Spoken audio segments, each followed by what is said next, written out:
Hey there, I'm Sierra Bailey with Doers, Shakers, Makers, and I'm back with this week's Tuesday tip. You hear all the time about collaboration, how people should be collaborating. You should collaborate on projects. Collaborate, collaborate, collaborate. That's what everyone talks about. But why? Well, today I'm going to talk about the 5 reasons why you should consider collaborating.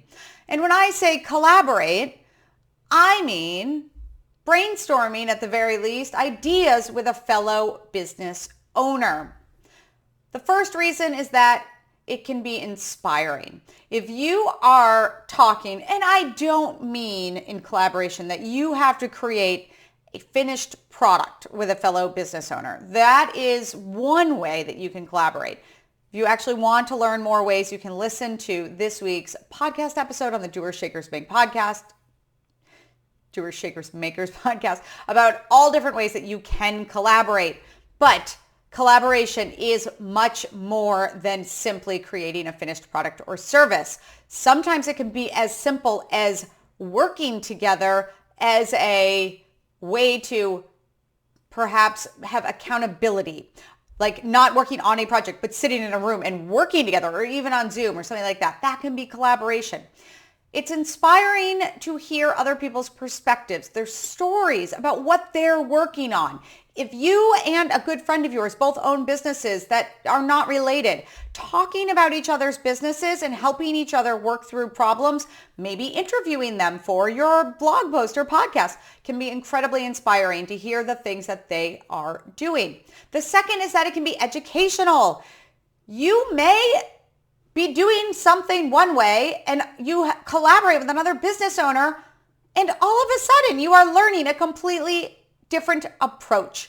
Maybe you don't know how to do something at all. A wonderful example of this is I serve on multiple nonprofit boards. I tend to either be in marketing or the president. Those are where my skills seem to lay. When I am a marketing director or marketing chair in these organizations, I will often build committees of fantastically talented people within the organization who want to also contribute and give back. We have meetings together, in one in particular, every 6 weeks. So I have 8 people on that committee. Every 6 weeks, we have a Zoom meeting and talk about how each person is doing their individual thing. My job as the director of marketing is to make sure that they have the tools they need to get these things done and to keep everybody on track. Make sure that we all know when the dates of things are, all of that.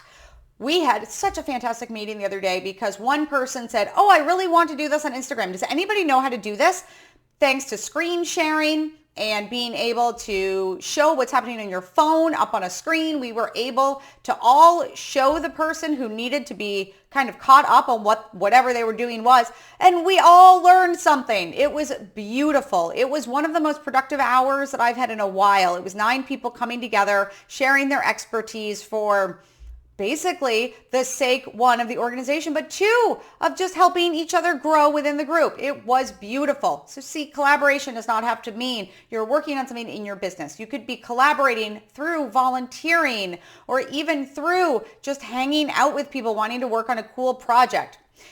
So we have inspirational, educational. Next, we have network building. Why is that? Because when you start collaborating, you're going to meet new people. When you meet new people, they know new people. And next thing you know, your network is expanding. We all know the expression, "I got a guy for this." Well, guess what? We all have lots of guys for this. And the more that we all collaborate and work together, the more our guys are meeting your guys. And the next thing you know, the network is growing. Everyone benefits from their network growing because it means we all have access to people with fantastic skills and ideas and people that can get things done. And next thing you know, we're taking over the world.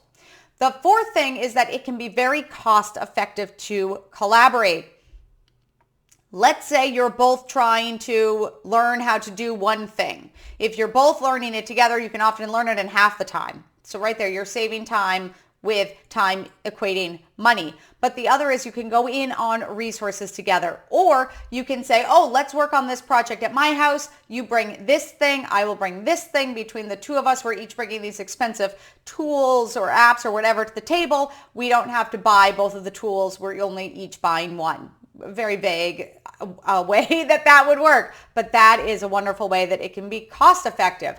Also, you could, let's say you're collaborating, have you heard of nanny sharing? You could do the same thing with a VA. If you don't have enough hours in a week to hire a VA for, let's say, 20 hours or whatever their minimum is, you sometimes can collaborate with another small business owner and share that VA. So that could be cost effective as well. And finally, the fifth thing is problem solving. 2 heads are better than 1. 3 heads, sometimes not, but very often also better than 1. So when you get a lot of people coming together to think about ideas, it does not mean all these ideas are great. But what it does mean is that typically by brainstorming and by having people bring up these ideas, it just makes the creativity fly. The problem solving is so much better. I actually started doing what I call tiny workshops where I have 5 tiny business owners taking a workshop together on Zoom because they get so much out of having fellow talented tiny business owners in the room with them and hearing their ideas. Or if they bring up their own problem, all of a sudden everybody's working on it. It is amazing what happens when you start collaborating with problem solving. It is such a beautiful way to solve those problems. So let's review.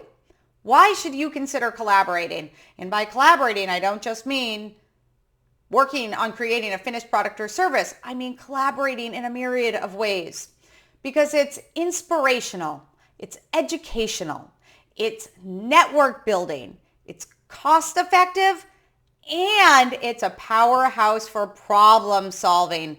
Think about the ways that you can start collaborating for your business. And if you want to hear more, check out the Doers, Shakers, Makers podcast episode on how business owners can collaborate. I had to look at what the title was so you could find it.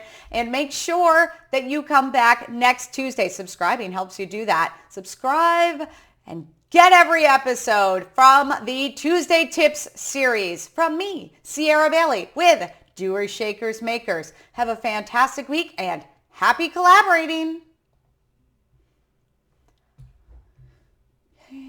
Excellent.